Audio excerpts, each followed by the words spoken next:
Bueno, vamos a comenzar con el tema número 7, ¿sí? De lo que corresponde al plan de la asignatura, ¿sí?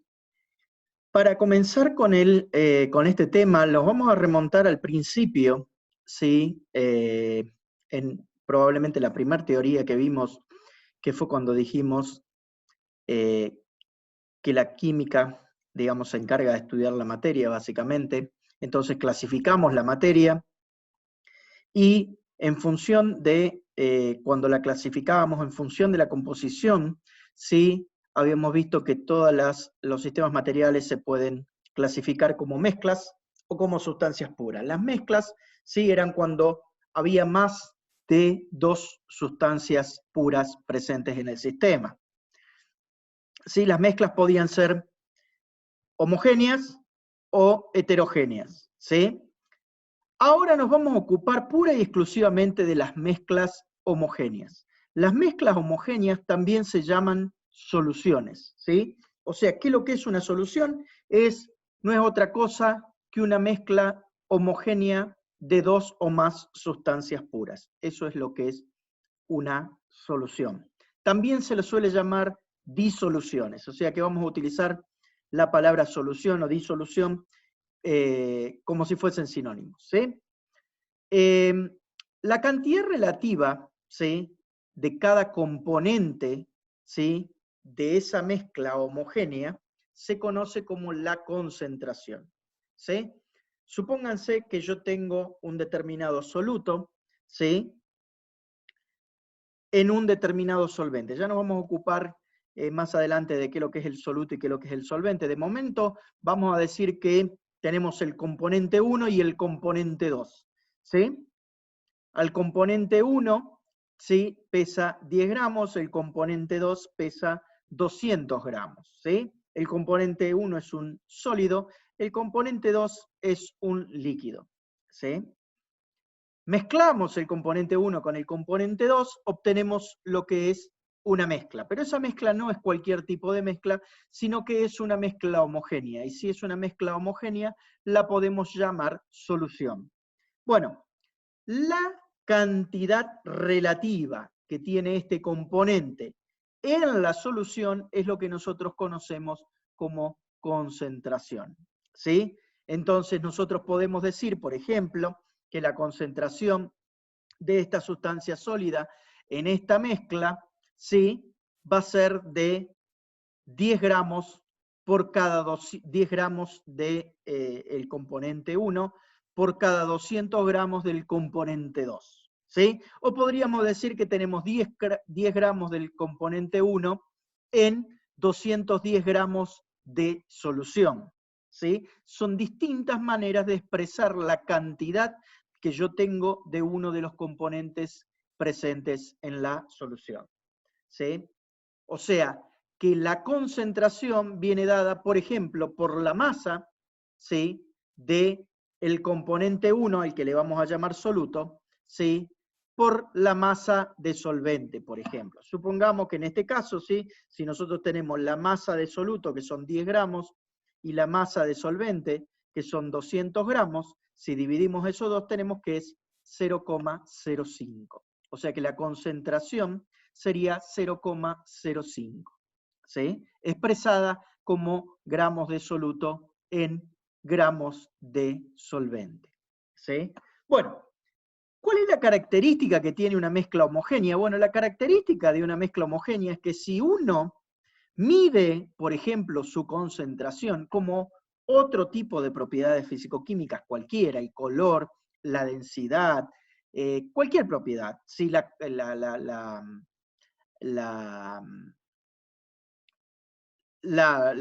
masa, la masa dividido el volumen, o sea, la densidad, o sea, cualquier propiedad físico-química, ¿sí?, lo que vamos a encontrar en cualquier punto de esa solución tiene que ser exactamente la misma.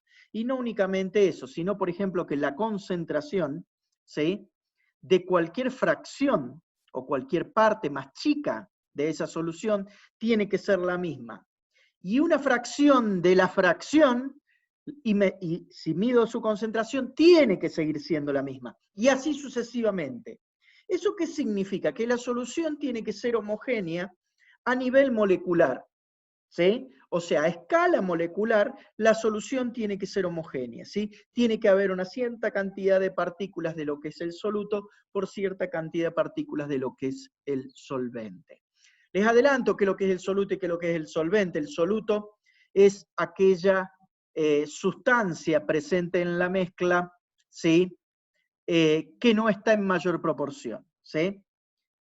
Definámoslo al revés, definamos el solvente como ese componente de la mezcla que está en mayor proporción. El soluto, ¿sí? Es aquella sustancia, ¿sí? Que está en menor proporción.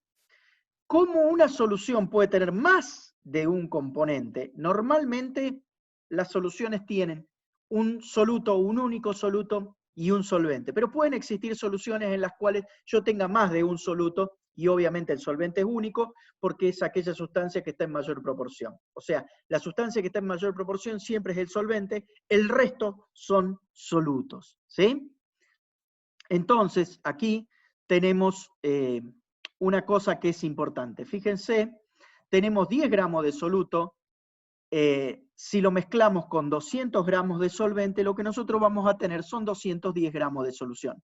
Una cosa importante es que la masa, ¿sí? Cuando yo realizo mezclas, se tiene que conservar. La cantidad de materia se tiene que conservar. No así el volumen.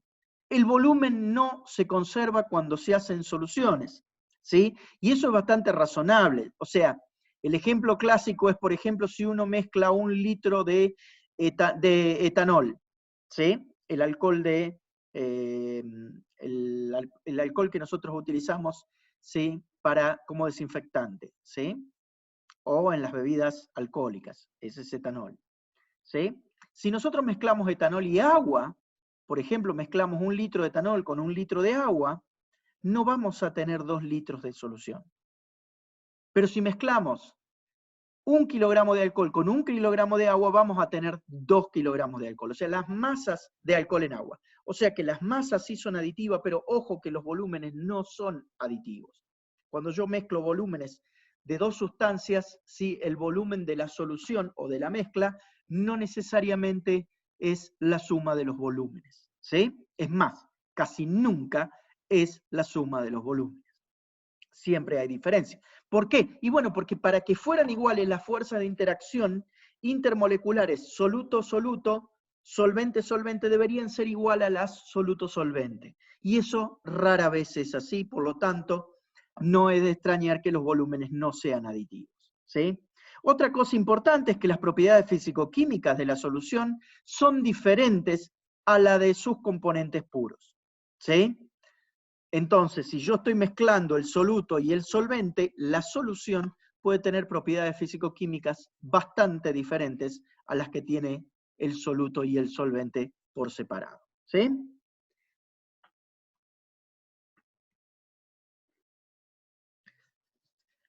Bueno, un poco lo que les había, esto ya se los había contado, ¿sí? Que lo que es el soluto, que lo que es el solvente, ¿sí? Normalmente las soluciones se describen en función de la concentración de soluto, ¿sí? Aquellas soluciones, ¿sí? Que tienen una concentración de soluto relativamente baja comparado con la cantidad de solvente, ¿sí? Normalmente se las suele llamar diluidas, ¿sí? Y aquellas soluciones en la cual la concentración de soluto es relativamente grande comparada con la concentración de solvente, no mayor, pero relativamente grande, se dice que la solución es concentrada, ¿sí?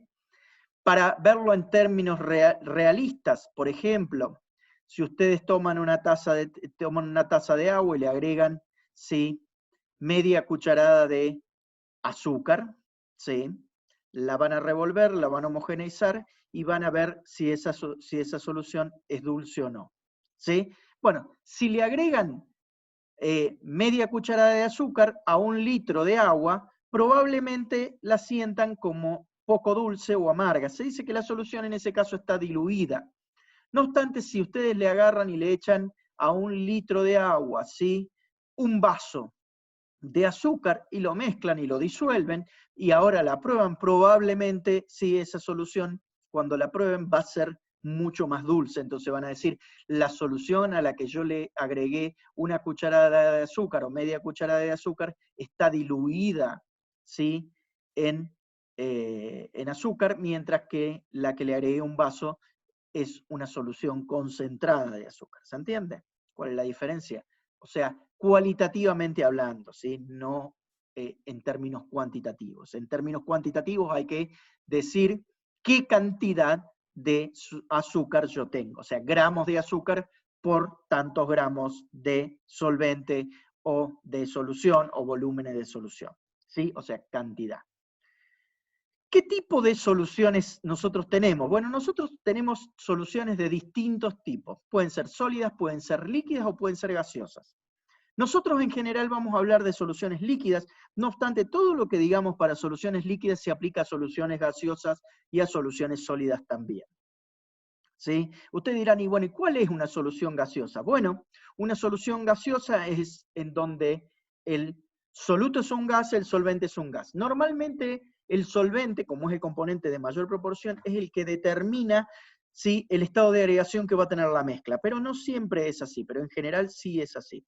O sea que si yo mezclo un soluto gaseoso con un solvente gaseoso, obviamente la solución va a ser gaseosa. El aire es una solución gaseosa, ¿sí? El aire es una mezcla de sustancias gaseosas, ¿sí?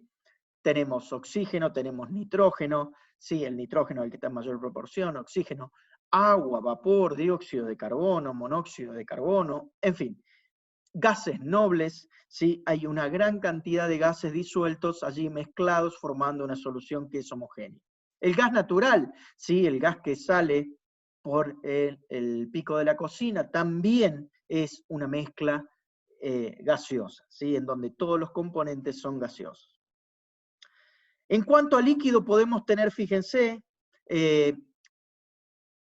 estos son simplemente algunos ejemplos, ¿sí?, que yo les estoy dando. En líquidos, por ejemplo, podemos tener un gas disuelto en un líquido, ¿sí? Nosotros habíamos hablado, ¿sí?, de, por ejemplo, que el oxígeno se puede disolver en agua, ¿sí?, a pesar de que el oxígeno es no polar y el agua es una sustancia polar, ¿sí? Se pueden establecer interacciones dipolo-dipolo inducido, ¿sí?, y de esa manera poder disolver una molécula no polar en una sustancia polar como es el agua, ¿sí?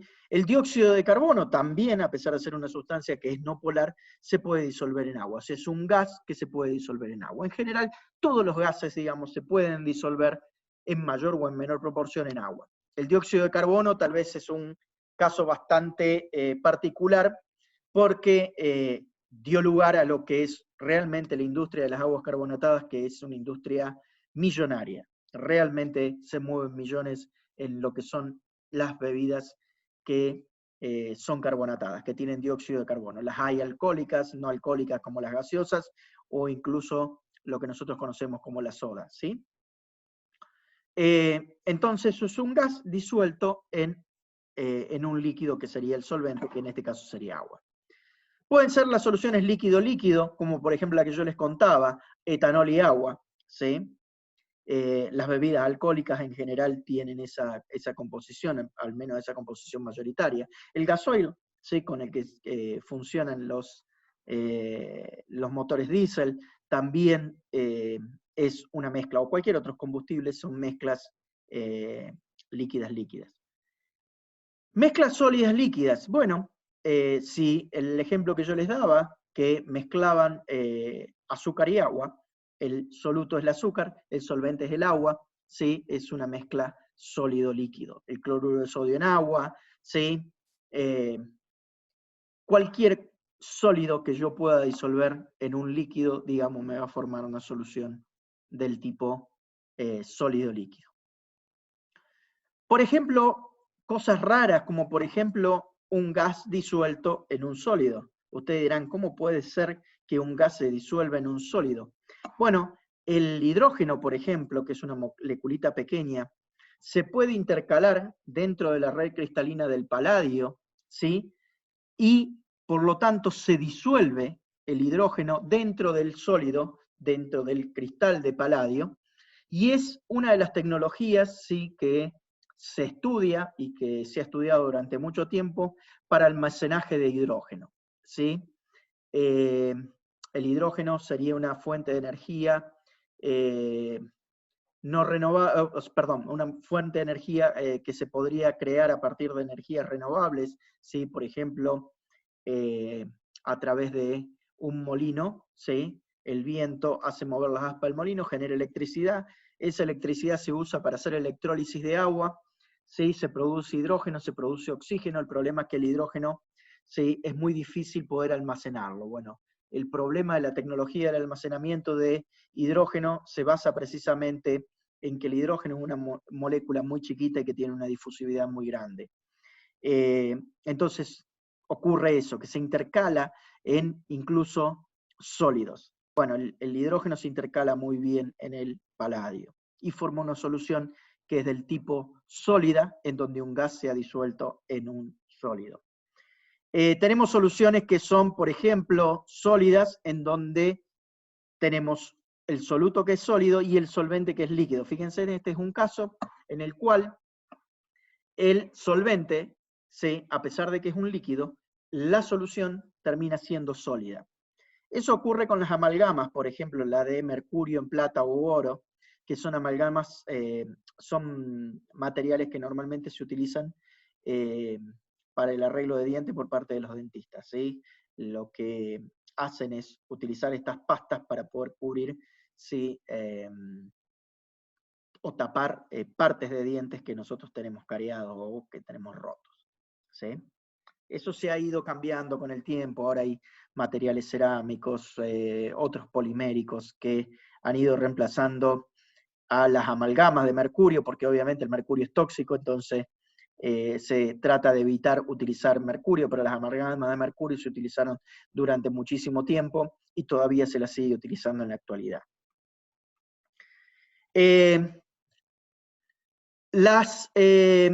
La pregunta aquí es ¿cómo se forma una solución? Bueno, evidentemente para que se forme una solución tienen que entrar en juego fuerzas intermoleculares, ¿sí? Para que, por ejemplo, lo que ustedes tienen aquí abajo es un cristal que podría ser cloruro de sodio y estos son moléculas rodeados de moléculas de agua. Lo que ocurre, evidentemente, y nosotros sabemos que si metemos un cristal de cloruro de sodio en agua, ese cristal al poco tiempo va a desaparecer.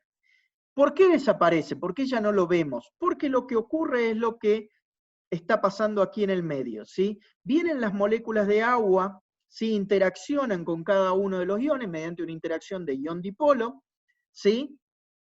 Como son muchas esas interacciones ion-dipolo, digamos, la sumatoria de estas interacciones desde el punto de vista energético es más grande que la interacción ion-ion que hay en el cristal, en la red cristalina, ¿sí? Y entonces esos iones pueden ser separados del cristal, ¿sí? Eso es lo que se conoce como el fenómeno de solvatación de los iones, ¿sí? Entonces así van actuando las moléculas de agua hasta que no queda nada del cristal y tanto los iones sodio como los iones cloro, los iones cloruro, terminan rodeados, formando arreglos así, de cada ion rodeado por moléculas de agua, con interacciones, ¿sí? Con muchas moléculas de agua, cada una de ellas con interacciones del tipo ion-dipolo. ¿Está?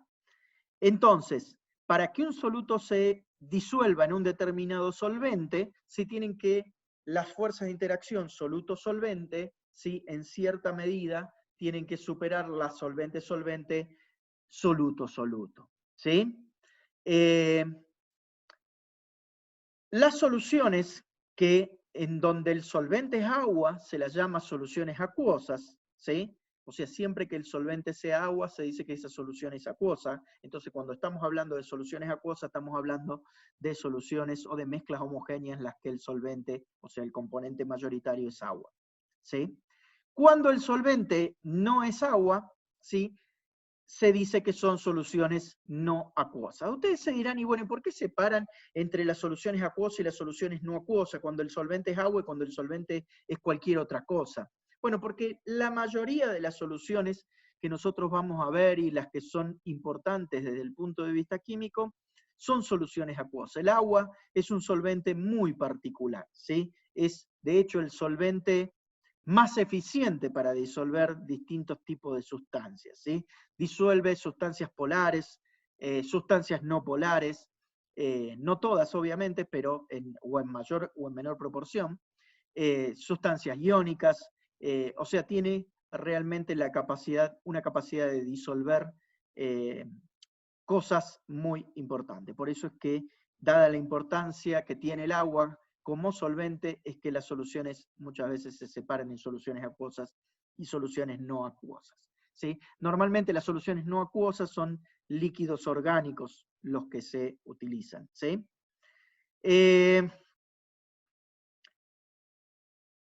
Una cosa muy importante a tener en cuenta es que para que se realice una solución, ¿sí? De nuevo, e insisto, una solución es una mezcla.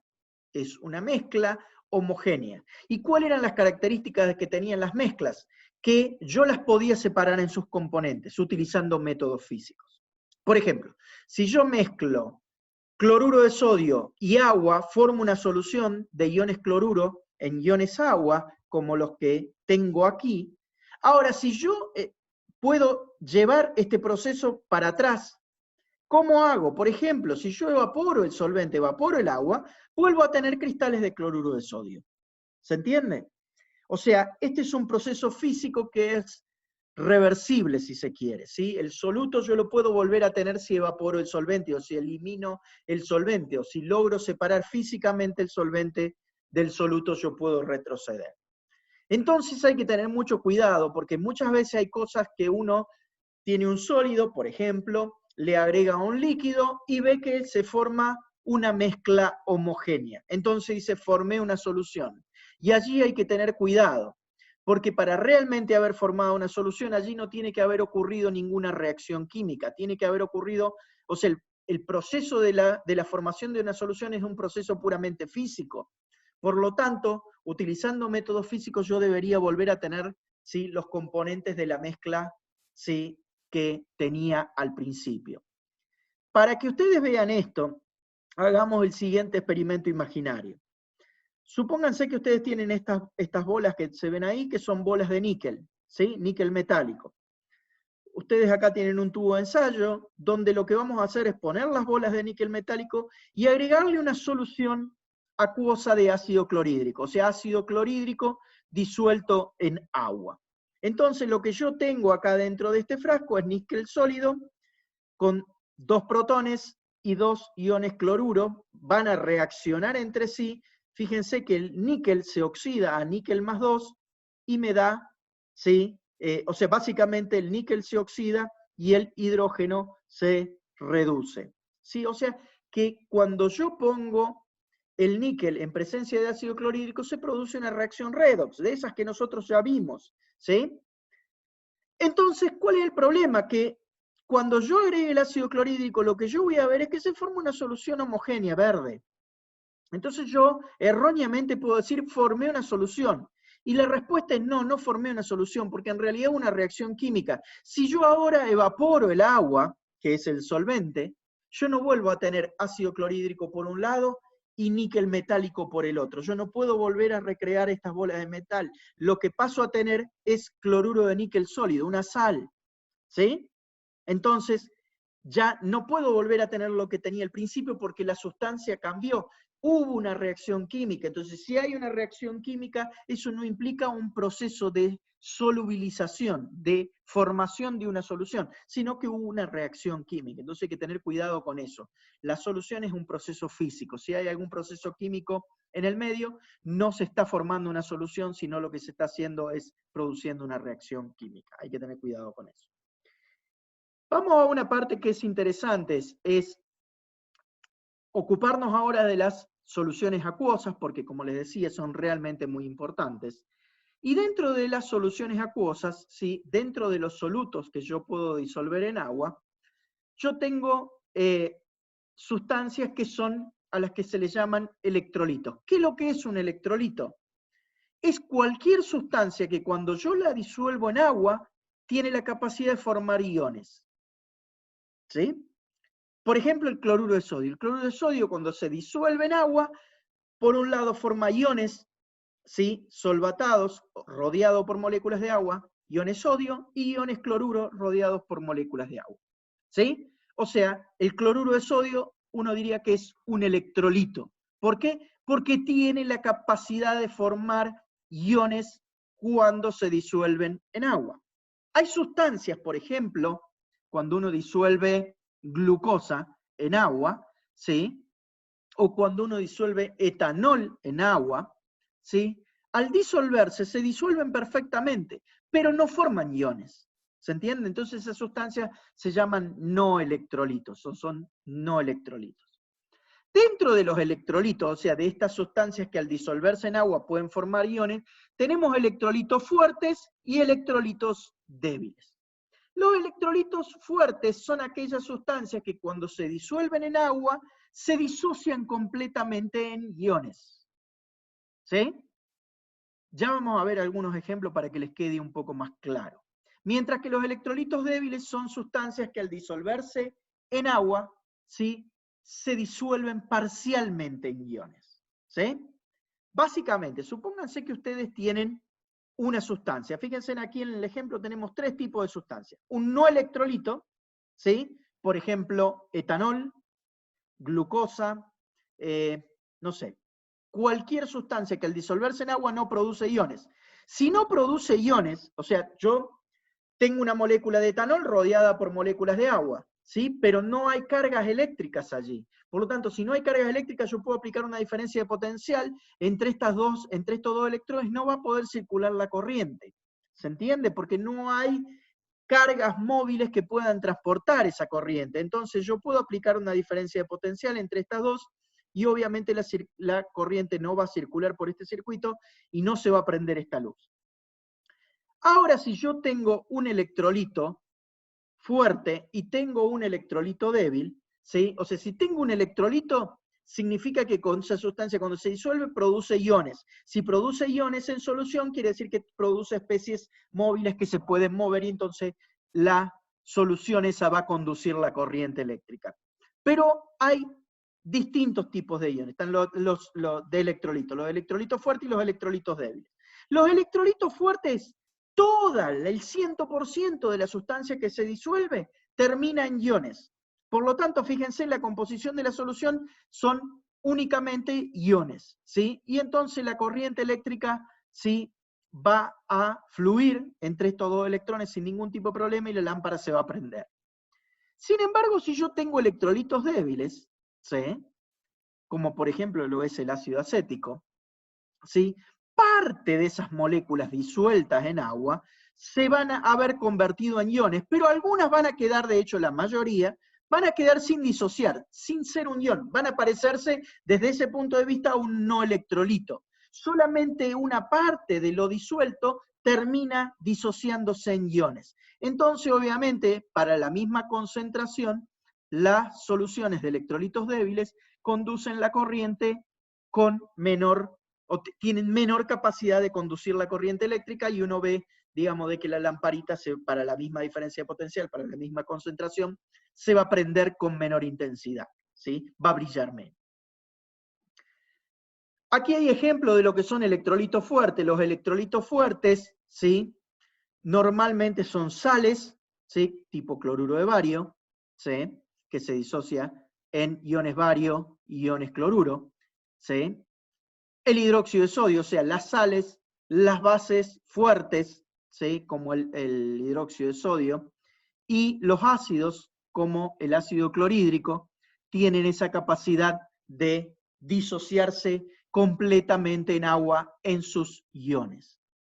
Sin embargo, ¿sí?, en otros casos, solamente una fracción muy pequeña, ¿sí?, de las moléculas disueltas van a terminar en forma de iones. Una gran proporción va a quedar como molecular. Fíjense, por ejemplo, yo tengo el ácido acético, eso es lo que tienen acá en una primera instancia.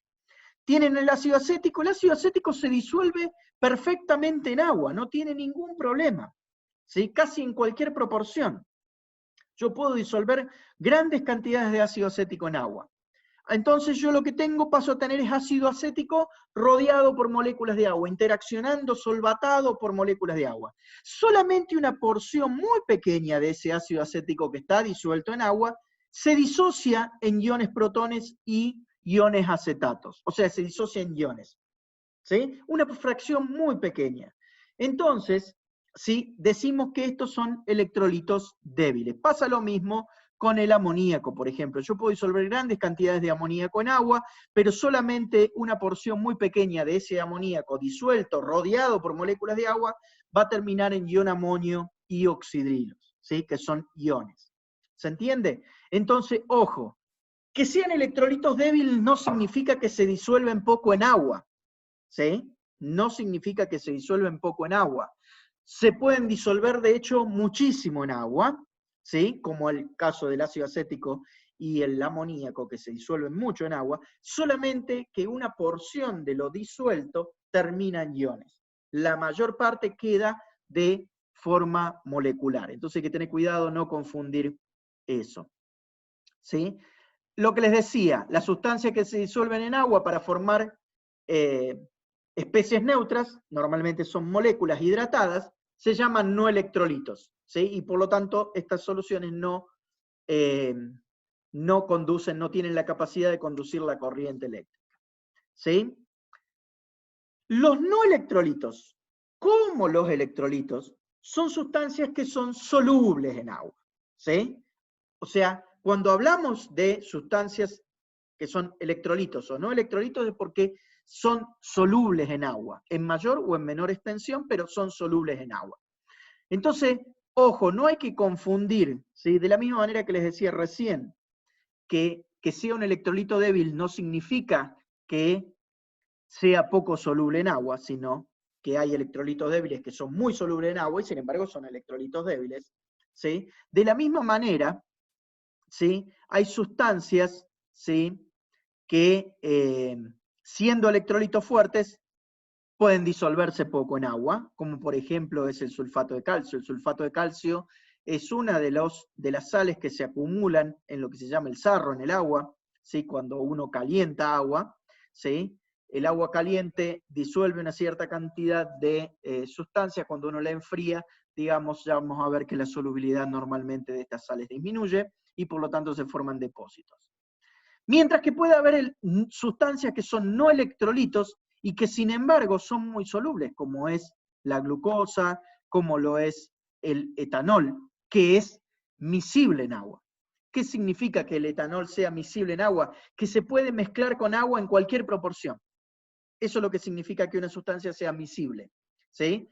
Por ejemplo, el cloruro de sodio no es miscible con el agua. ¿Por qué? Por una simple razón. Yo puedo disolver cloruro de sodio hasta un determinado momento. Llega un momento en el que no tengo agua suficiente para poder rodear los iones cloruro y los iones sodio, y allí ya deja de disolverse. O sea que no es que el proceso de disolución es al infinito, ¿sí? Obviamente, yo puedo hacer una solución concentrada, pero llega un momento en el que ya no puedo disolver más soluto, ¿sí? Que sea miscible significa que se puede disolver en todas las proporciones, ¿sí? O sea que el etanol, como es miscible, ¿sí? Es una sustancia que es altamente soluble en agua y sin embargo es un no electrolito, ¿sí? Entonces no confundir solubilidad con fuerza como electrolito. O sea, una sustancia puede tener alta solubilidad o baja solubilidad. Y puede ser un electrolito fuerte, débil, ¿sí? O un no electrolito. O sea, la solubilidad no tiene nada que ver con la condición de electrolito. Mientras que los electrolitos, ¿sí? Que sí son sustancias que son solubles, sí pueden ser fuertes. Eso significa que todas las especies que están en soluciones lo están como iones. Pueden ser débiles, o sea, parte de las especies en solución están como iones y partes están, ¿sí? De manera molecular, ¿sí? Sin disociarse, como están acá, y los no electrolitos que son sustancias, o sea, o sustancias neutras, ¿sí? O los no electrolitos que son todas sustancias neutras cuando se disuelven en agua, o sea, no se disocian en iones. ¿Estamos? No confundir esos conceptos. Bueno, vamos a dejar aquí y después vamos a ir en otro video para ver lo que son concentraciones.